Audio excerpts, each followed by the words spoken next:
For those of you who are joining us, you're seeing the pre-show. You've obviously gone to LouisvilleAnswers.com. How you doing, Chuck? Everything good? Yeah, just crazy. Are you watching TV at all? Already did, yeah. Oh, yeah. We're recording this Wednesday afternoon at about 3 a.m. after the Breonna Taylor. I'm going to go grab some water. Yeah, go ahead. Yeah, after the Breonna Taylor has released information. So we're watching all that as we move forward here with the show, which is always, it's tough. It's tough no matter which way you do it, which way you talk about it. Let's see. Timers. Okay. Do I have enough in here? I should. I did the same thing. You know, all of us, right? Yeah. Do I have enough to get me through this? I just got the new GoPro Hero 9. You're kidding. No. Do you know about that? Well, no. I mean, I knew you recently got the 8. Yeah. I'm selling the 7. Yeah, the 9 is, it might be worth it. I mean, I looked at it. It's bigger. Yeah. And here's, I don't know whether you guys are, but here's what it has. It has a front screen. Camera. Yeah, that's pretty slick. It's big. I haven't used it yet, but it seems to be all that. I'll let you know. Yeah, we're planning a trip to one of the islands in November. I don't remember. Oh, which island? Saint something. I could tell you. I don't know. Hey, I've been watching on BritBox Death in Paradise. What is it? Death in Paradise, and it's filmed in the Guadalupe chain, just south of the Antilles and north of Dominica. Yeah. And I tell you what, I want to go there. Oh, really? Well, Michelle says this place is really, she's been there 8 times. It's her favorite island or whatever. St. Lucia. That's what it is, St. Lucia. Oh, St. Lucia. It's a nice place. Yeah, no kidding. I mean, we'll see. I'll let you know. I'm a little scared, obviously, about going. But, yeah. When were you planning? Mid-November. Oh, yeah. So we'll see. Yeah, I know. It's a little early, but. Yeah, the scene in the first Pirates of the Caribbean. Yeah. Where Johnny Depp goes by these 3 hanging pirates and he salutes them and whatnot. Yeah. Just before in the opening scene, just before he pulls into the dock and then his boat sinks. Mm-hmm. That was all filmed in St. Lucia. Oh, really? Oh, maybe they have some plaques up. They don't. Oh, you've been there. Right. I take it you've been there. Oh, okay. It's nice. Right. It's right next to this cave in the side of the mountain, and it's like gazillions of bats. Oh, great. Bats everywhere. Now I lost. Can you hear me? Can you hear me? You dropped out again. Did I drop out or did Bob? No, Bob dropped out. He's quiet. We can hear you, Bob, but it's faint. Let's see. Continue recording. You're faint. Broadcaster. Can you hear me at all? Just very quiet. You're very, very quiet. Sounds weird. Yeah. Yeah, Chuck, your normal volume to me, but. Any better now? No, I don't. No.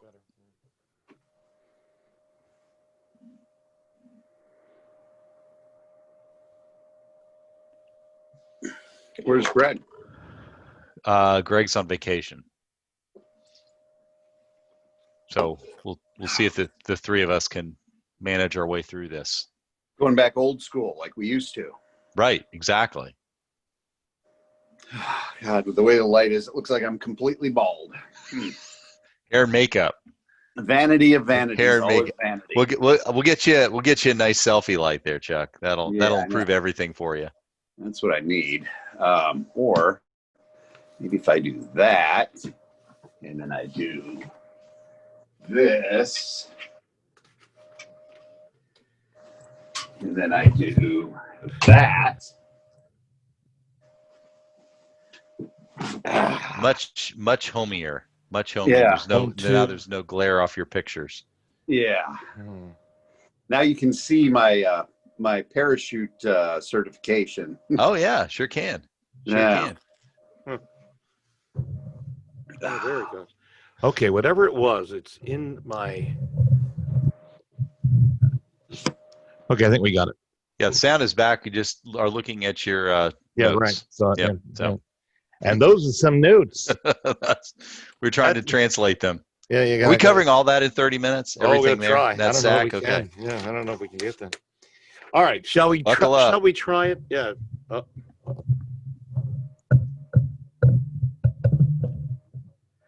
I think it's the cable. I think that's what it comes down. I got to get a new cable for it, so that's not such a big deal. But yeah, Bob, there comes a time when all men need to get a new cable. New cable, baby. Yep.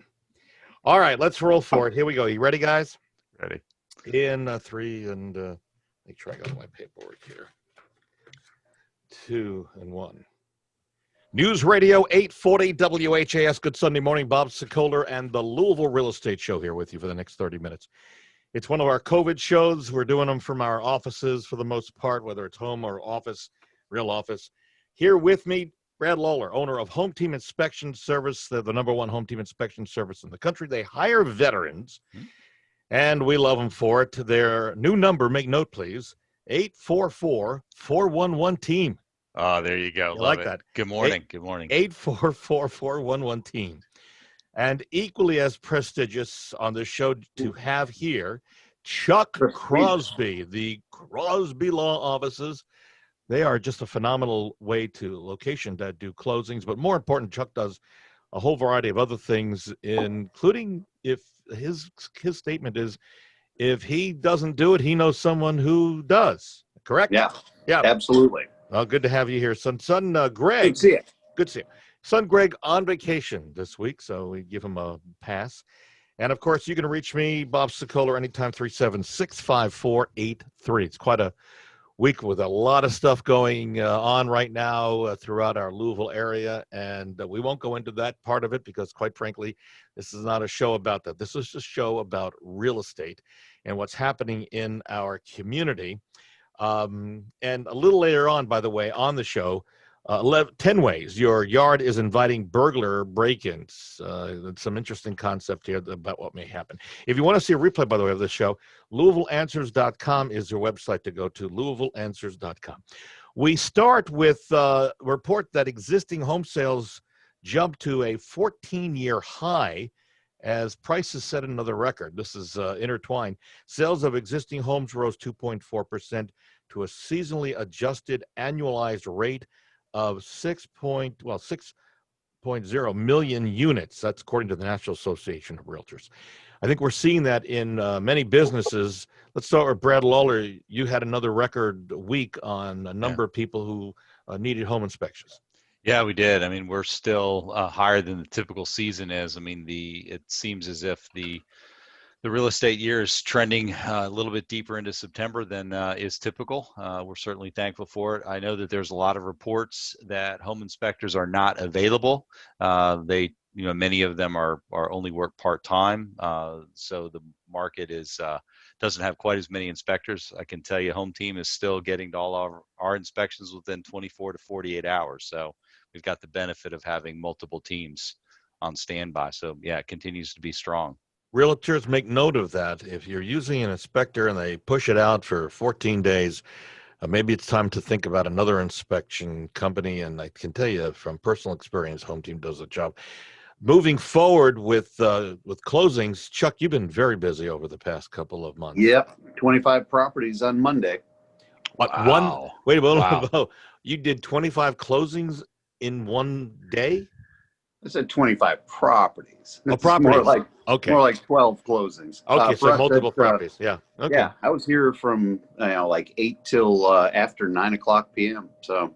Is that a new record for you, just out of curiosity? Oh, Lord, no. I think we did 156 in one day. Oh, there had to be multiples at one time, right? Yeah. Okay. Well, it was the guy, it was like 40, 50 closings. Same guy, properties in different names. So just mostly paperwork nightmare. So that's good. This tells you that the market continues to be hot for real estate. We're seeing it as well. We're still looking. That's our big thing, is looking for homes to list and sell. That's the big shortage. And we'll go into some numbers. And then, Brad, you even saw something this past weekend. What did you see in the New York Times? CNBC and the Wall Street Journal were reporting that existing homes, the inventory of existing homes for sale right now, is the lowest level since 1982, which is when they began tracking that. So yeah, it's just amazing how few for sale signs are out there right now. Yeah, in fact, if you want to continue that that thought process, in 2006, which were the housing boom days before the debacle, they're saying, and of course before COVID-19, existing home sales in each of the four major regions of the U.S. So a month-over-month annual growth. Again, the National Association of Realtors, reporting that housing inventories continue to remain tight, putting upward pressure on home prices. The problem is in the Louisville area, appraisals, and Chuck, you would see these more than anybody else coming in. The appraisals are tight to really 3 to 4% of a yearly increase. Where in other parts of the country, the appraisers aren't quite as restrictive, and prices have increased much quicker. Are you seeing that, tracking that at your closings? I don't really track that. I rarely see the appraised value. Okay, but you do get the appraisals to give to the buyers at the closings, don't you? Actually, we really? don't. Very rarely do we see that. The reason being, there's some federal regulations that say they have to give that to the purchasers well before closing. So okay. Yeah, so I'm seeing every closing, I'm signing a document that said, hey, we've already seen our appraisal, but very rarely do I get to see them. Are you tracking new home closings as opposed to resale closings? Do you ever see a percentage? I don't have a percentage, but I would say new homes are on the low side. Way on the low side. Well, the good news is that last week the National Association of Home Builders, the NAHB, reported their housing market index hit an all-time high, the 35-year history. Well, that's good. That score of 83. The way that breaks down, the index gauges builder perceptions of current single-family home sales and sale expectations for the next 6 months, as well as traffic of prospective buyers and of new homes. So that's. Do they say what the value is on the median? No, it doesn't go into, other than they're saying that this confidence increased in, for example, in our area, 11 points to 76. The highest is 83, which was found out in west. It actually went to 85 out west. I think the big concern that I think both builders and buyers of new construction, to which I may be accounted for in that down the road, is the price of lumber going up.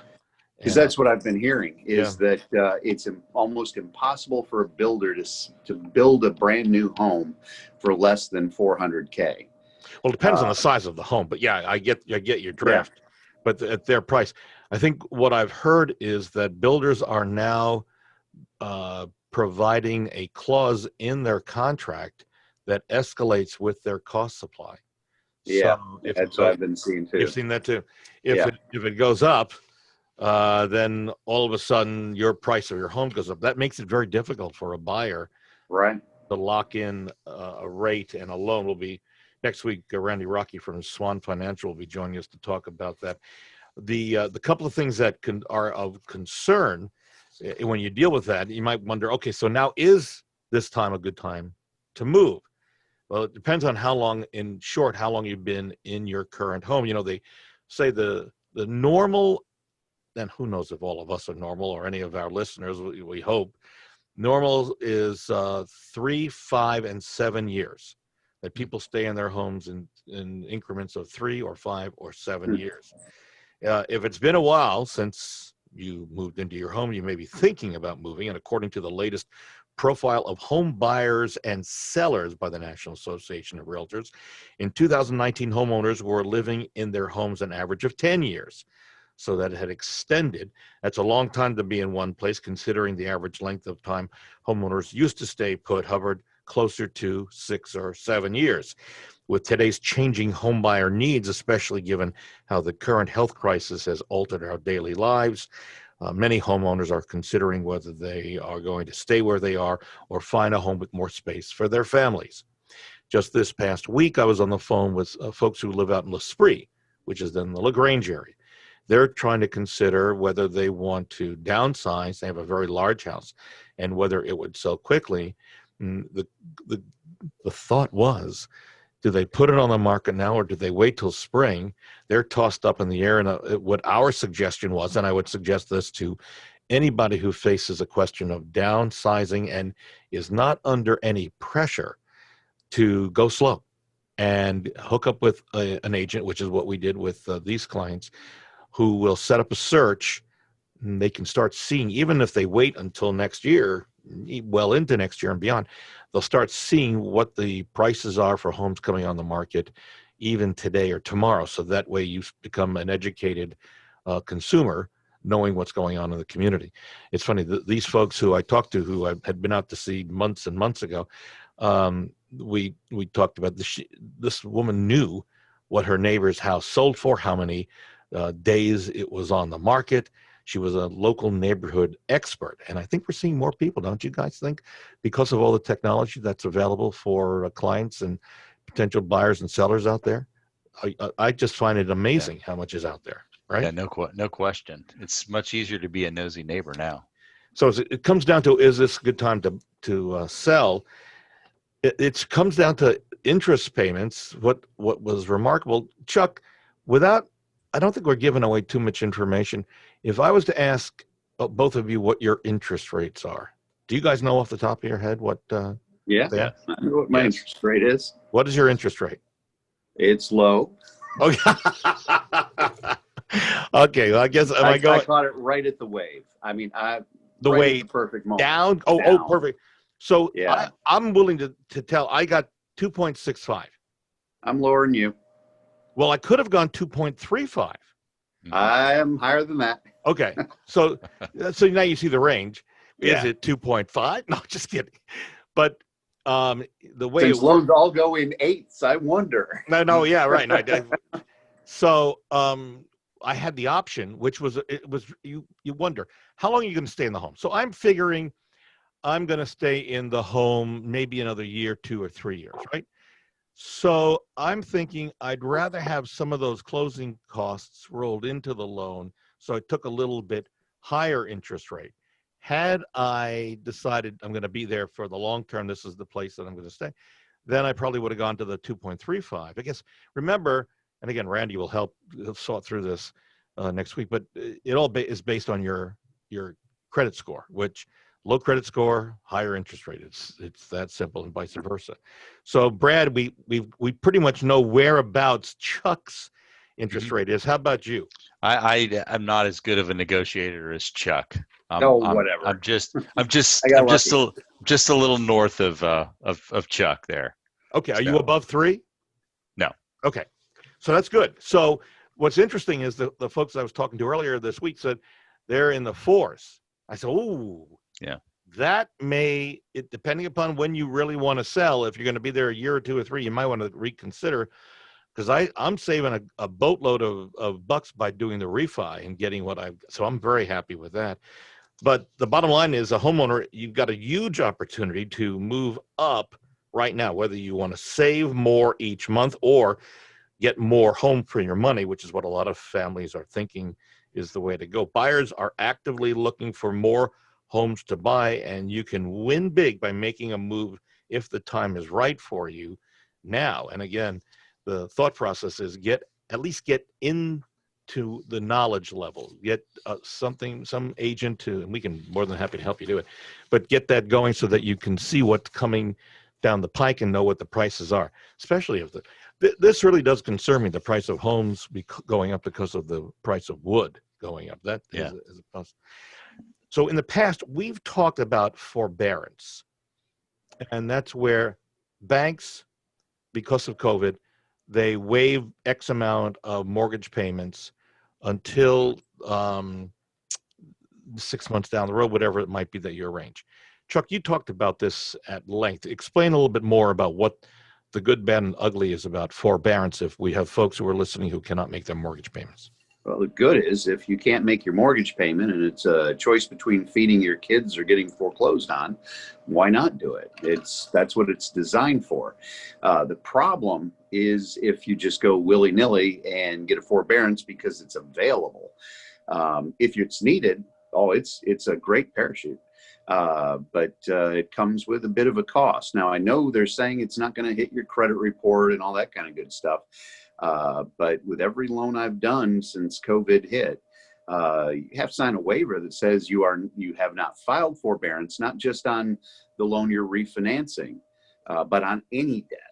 And the way I read it, it could be credit card debt too. I know there for a while, certain bank was if you called up and hit the button saying, "Hey, I want information on forbearance," you got put on forbearance. Wow. So anyhow, if you say yes on this form, closing stops immediately. We're going to take a break. When we come back, what is about to break within the industry with regards to forbearance? You need to know about this, and we'll tell you what the effect will be and the impact will be.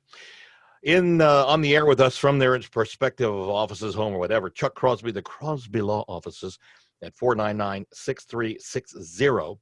You also have with us Brad Lawler, owner of Home Team Inspection Service. Their new number, 844-411-TEAM, 844-411-TEAM. And again, you can reach me, Bob Sokoler, anytime at 376-5483. If you want to see a rebroadcast of this show and the video that accompanies it, go to LouisvilleAnswers.com. Also, if you want to hear what people are saying about us, you can head to LouisvilleSellersTalk.com or read about it in LouisvilleZillow.com.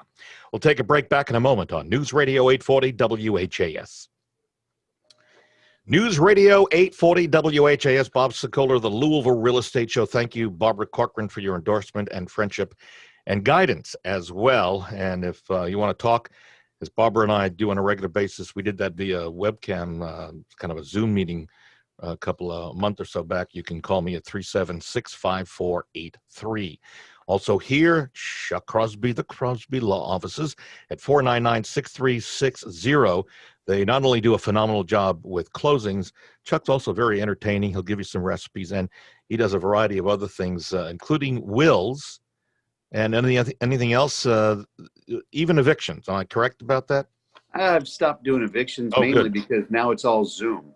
And to do a Zoom eviction, you basically got to be available for a phone call over a space of several hours, and obviously I can't do that with all the closings we've got going on. Yeah, that makes sense. However, I do have several people that I have always dealt closely with. He can send out on his behalf.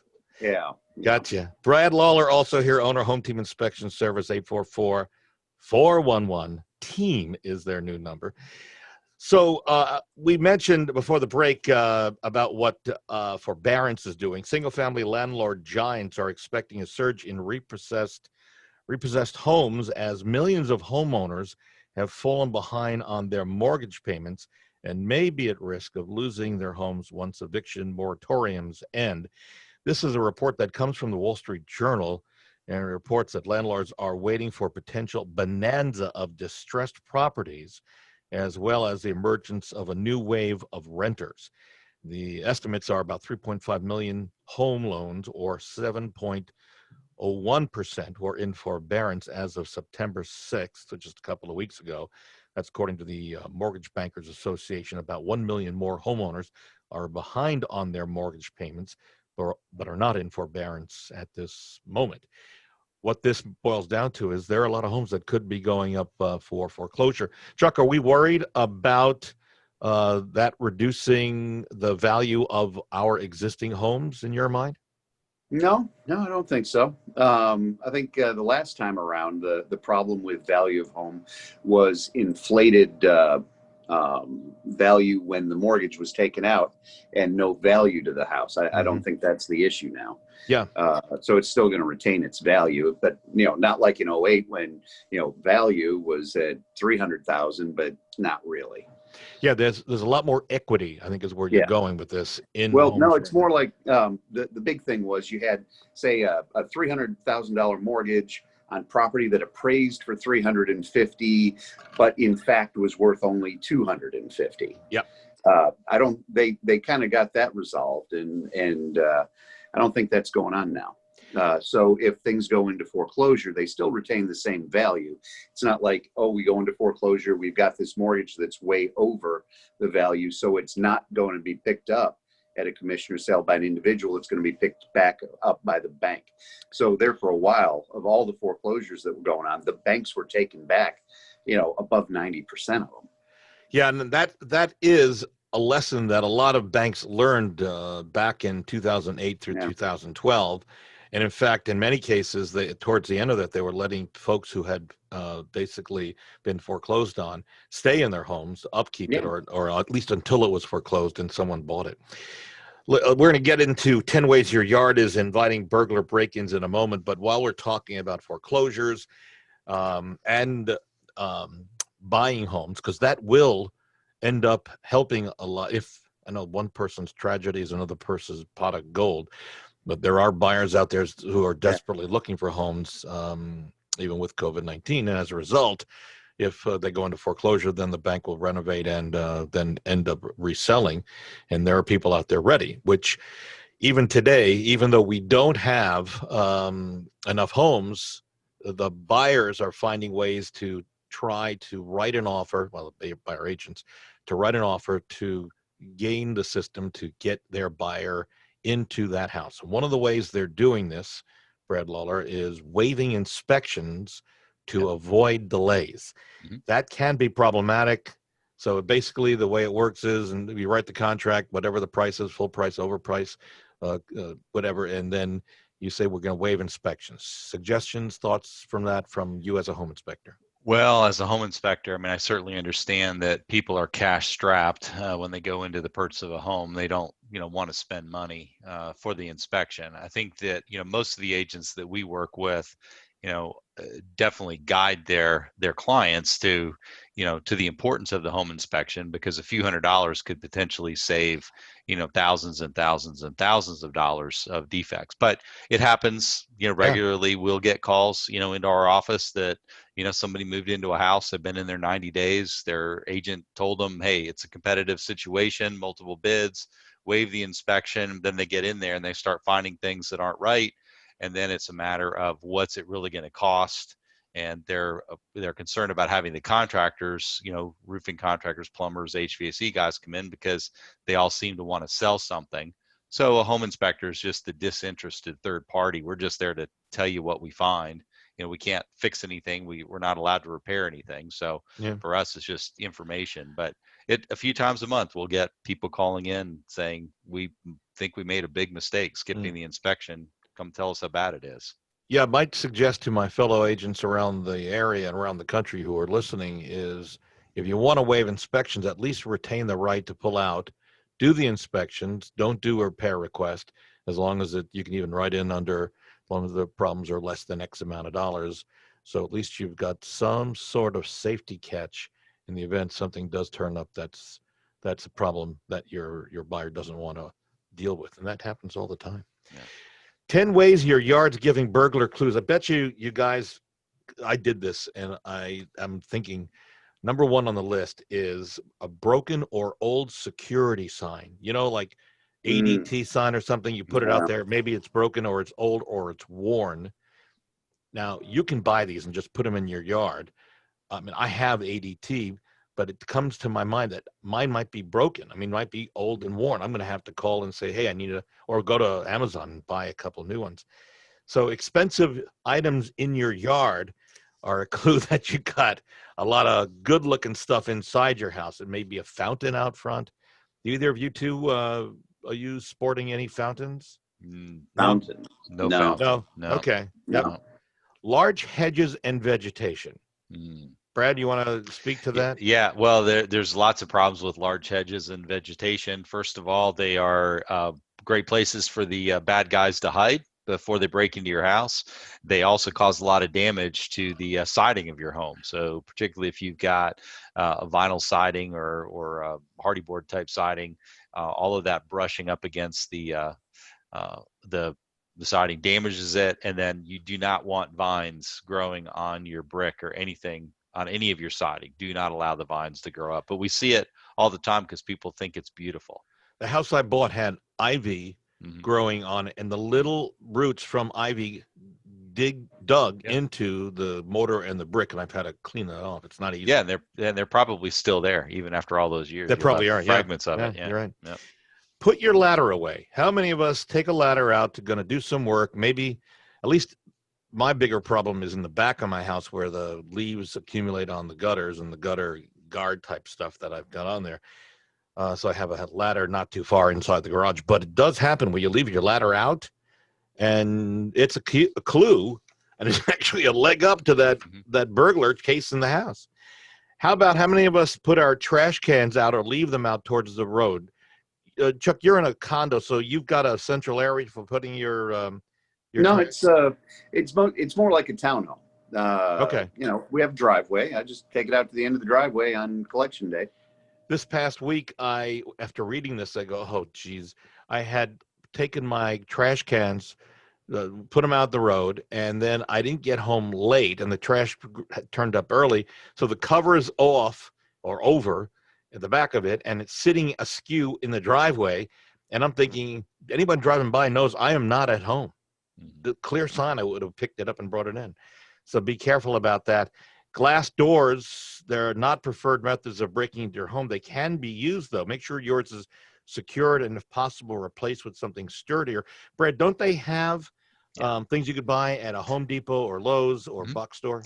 Yeah, you can. There's little pin locks that can just slide into the track. Just an old broom handle, laying in the track at the bottom, will also prevent the door from being slid open. Cheap enough. Doesn't have to be fancy. Yeah, but something that is fancy that I would recommend, I don't know if you guys have it, is the audio video doorbell. If you haven't seen a Nest or Ring doorbells, folks, I've got a friend who was getting a doorbell and some cameras. I'm going to help her put it in this coming week. So it's not that expensive, but it's peace of mind and security. And as we wrap up here, lighting, make sure you have some outdoor lighting. That helps. Make sure you or your friends or someone you trust collect mail and newspapers if you're going away, or even if you're staying, make sure they don't sit out. And then make sure your garage door or personal door into your garage is easily locked, because some of us leave it unlocked. And they get in, anybody casing a joint can test it and get in. So those are some tips on how you maybe helping burglars. So the only thing that's missing was having the two big German shepherds. Yeah, that works. My neighbors not so happy about the barking, but we're trying to get that under control. Sorry, neighbors, but it does in fact help when it comes to being concerned about burglars. My thanks to Chuck Crosby, the Crosby Law Offices, 499-6360. Also, Brad Lawler, owner of Home Team Inspection Service at 844-411-TEAM. Make note of that new number. And you can reach me anytime on my cell phone at 376-5483. We're out of time. See you next Sunday, right here on News Radio 840 WHAS. All right, okay. Go. Chuck, did you just take a selfie? I did. I saw the flash. I flicked going from one screen to the other on my computer because I'm getting emails. Hey, that lighting looks good. Just FYI, your lighting looks good and the picture is clear. So you're not on a cell phone. You're on your computer? Nope, I'm on the cell phone. Looks good. So he changed his lighting. Don't I you think changed it looks my lighting. It looks it's great. good. Yeah. Well, there you go. What did you do? I opened the window shade. I turned off the overhead light, and I put it on a light screen on the computer. So when I go to the other one, it gets darker. What a difference!